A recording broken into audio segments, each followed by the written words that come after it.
And we basically ran to each other and said, this guy is the real deal. He is absolutely epic.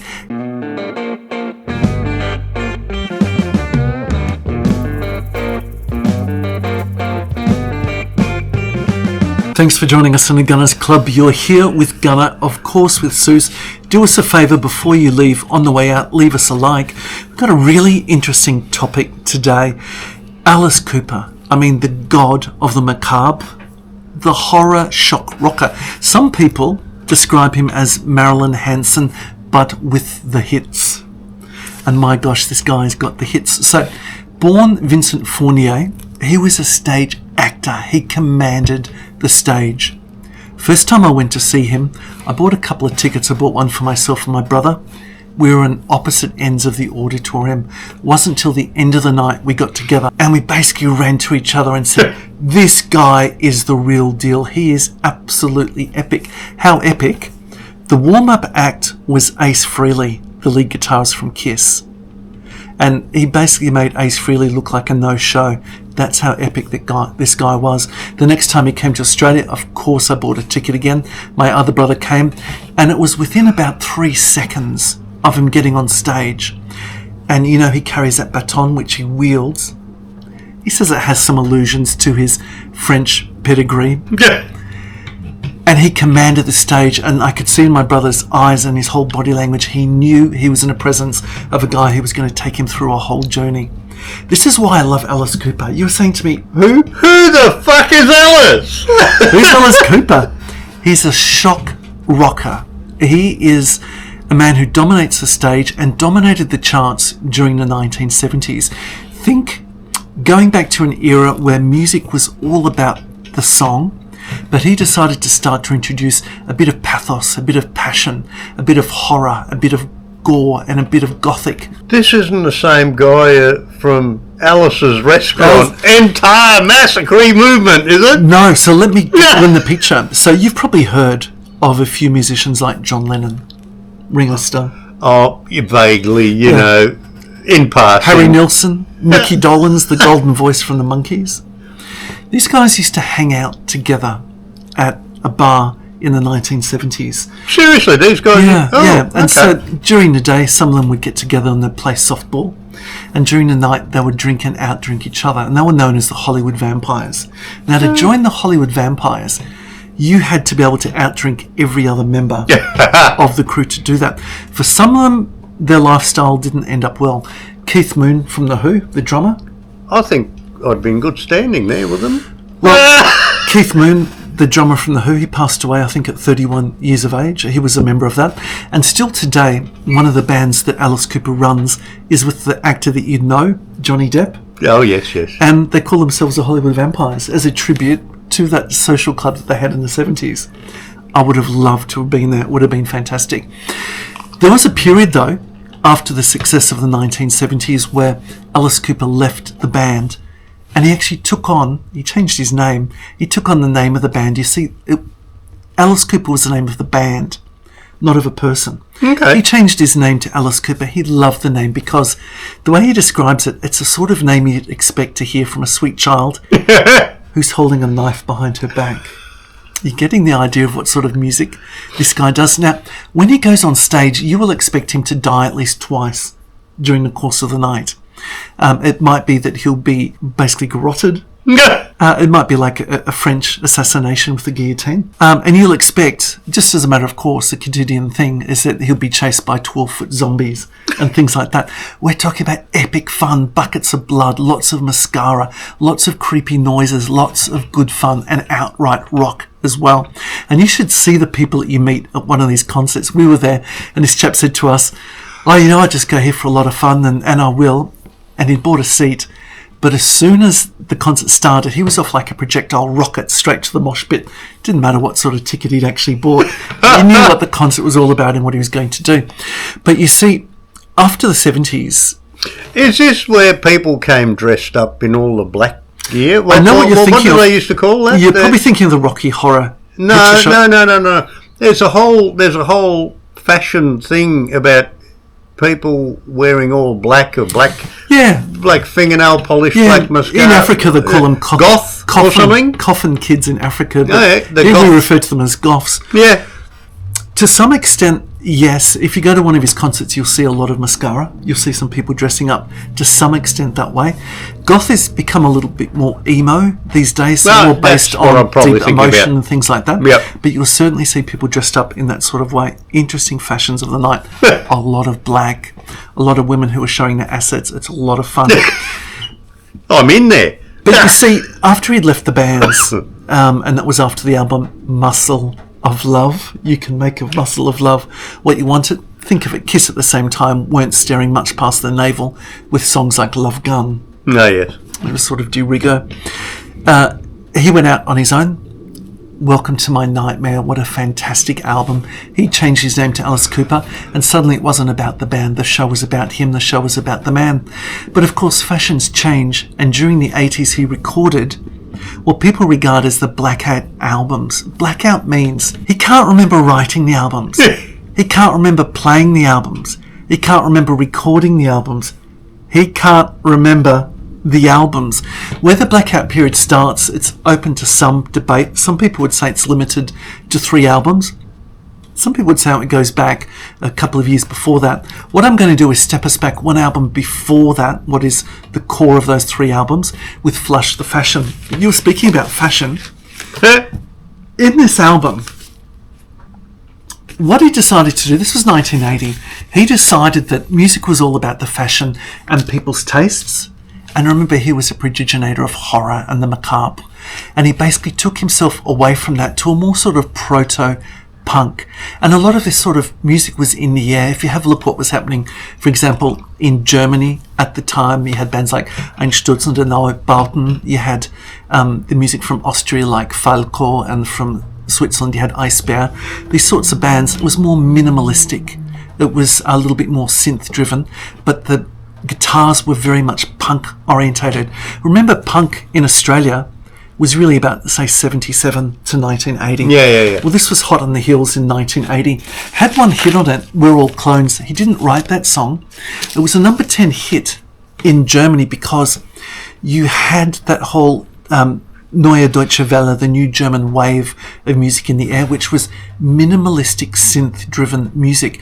And it was really human attention going away from macabre to things like automation, industrialization.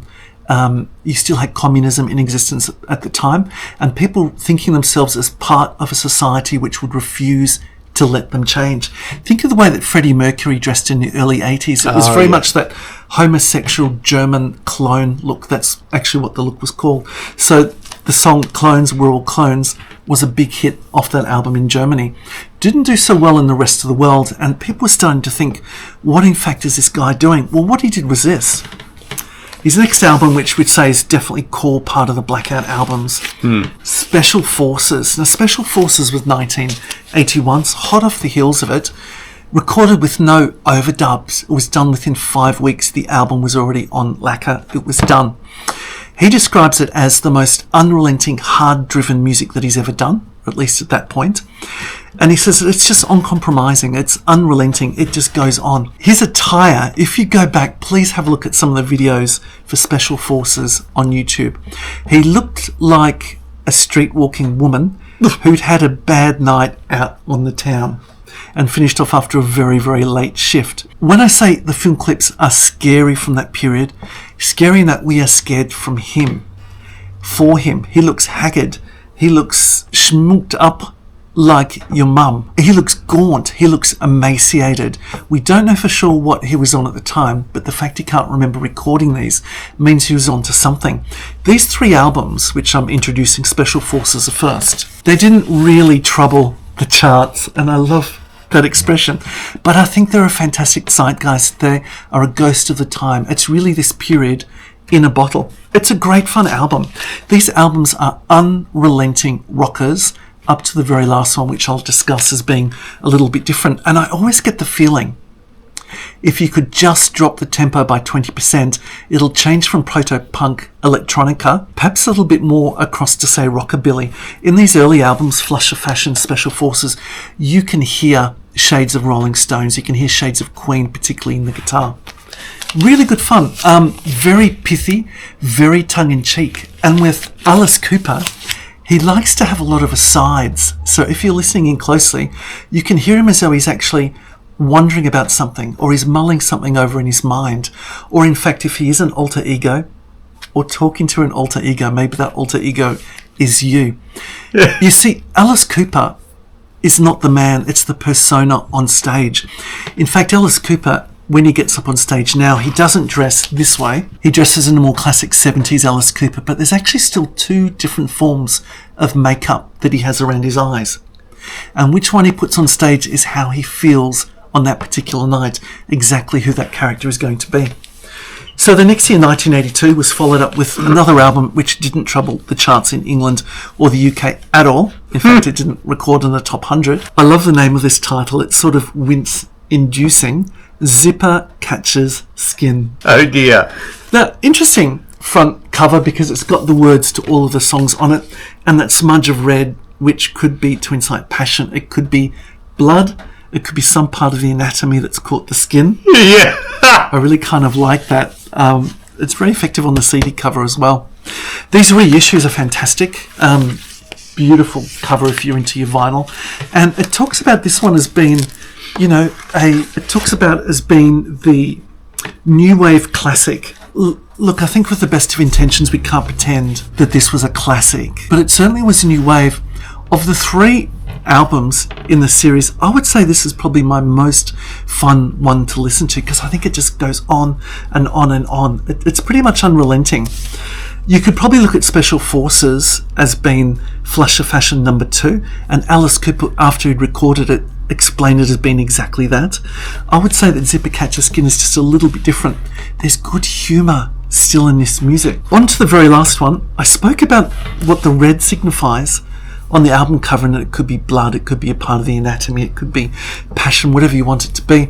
He's always described himself as a surrealist. I'll explain to you what that means. You see, when he finds a prop, and he always uses the baton basically to take command of the stage. In his early days, he'd take anything he could find backstage at all, and he'd use it and he'd say, I don't care what people think of what I'm using, as long as it elucidates a response, that's all I want. And at the end of the night, people will have a different opinion as to what I was trying to get across on the stage. And really, for him, that was surrealism. Think about surrealism. We're basically going back to something like Freud, where we're saying that we're trying to tap into people's subconscious. It's the idea that there's a reality and then there's a dream reality and then there's a meta reality that combines both of those together for something which is true. And so what you're trying to do is to evoke something. Take a prop. If you're cutting his head off and you hear it plop into a basket and someone runs around with a basket, I kid you not, the pantomime in theatre is that dramatic. It's so much fun. What's going through your mind? Are you feeling suffering for him? Do you feel you have to be avenged, so that's why you're doing it? Is it a form of actually trying to hurt yourself? Or what is it? What catharsis is you're trying to get from it? Well, the album Dada goes one step further, you see. Particularly in countries like Germany and France after the wars, particularly the First World War, there was the idea of saying, well, logic has failed us. Society has failed us, because no matter what we've done to create society and high culture, we've still ended up with this bloodbath that we've got. So the idea of Dada, or Dadaismus in German, was to say that the insane is a logical conclusion to all. It's sort of a nihilistic artistic view, to the point where you'd have a toilet, a Duchamp toilet, in an art gallery assigned Art, and that would be a piece of high art. Really punk to the most punk extreme. So these albums were sort of proto-punk. You have a look at Dada, and it's taking it to the next conclusion. Well, where do you go? It's an interesting piece of artwork. Again, probably more surrealistic than Dadaistic in that you can interpret something from it. But where in fact did he go? Well, I would say he took a retro step back, and he did what a lot of pop bands do who have a hit with Bob Ezrin. They end up knocking on Bob Ezrin's door again and saying, could you please come back and help me out again? So I remember Alice Cooper, he did Schools Out and he did Welcome to My Nightmare, and he had that famous Canadian producer work for them, Bob Ezrin, and so they came back. Alice Cooper came back and had him produce. Now, his style is more theatrical. It's more dramatic. I guess if you're into things like, let's say, Meatloaf, and you can envisage what the Jim Steinman sort of bombast is, to some extent that's what Bob Ezrin does. He gets involved with the production, he gets involved with the writing, he gets involved with the orchestration. So you'll hear strings, you'll hear brass, you'll hear things like that. Think Pink Floyd's The Wall. I think Alice Cooper's Welcome to My Nightmare. Think of the colossal missteps where after Destroyer, Kiss went back and got him to do The Elder. I'm not saying it's that much of a misstep, but it's very much out of character of what the other ones were. I think these are great albums because it was a period where he'd stepped out of that macabre and he went into that folk new wave, a different way of reflecting upon who Alice Cooper was and how he could sell himself to the audience. It's a shame that he can't remember, however, so much of it. 3 years later, when he'd gone out from, I guess, rehab, he came back with Constrictor. Didn't do much from the charts, but a couple of years later, he shook the whole world on the Western Hemisphere by releasing Trash. Songs like Poison came out. Alice Cooper, as we knew him, was back. He was a bit more bombastic. He was a bit more neo-metal. But it was the Alice Cooper that we love. And now if you go to see him on stage, he's selling himself as the original Alice Cooper. That same shock, high horror campiness guy that you'd see. Uncompromising. I've got nothing to add to that. If you like what you see, like and subscribe. We've got a few videos on music. We talked recently about Bob Dylan. We're always into stuff like the Monkees, the Beatles, etc. But we're always looking for new things to share with you. And we'll see you on the next video. Catch you on the next one.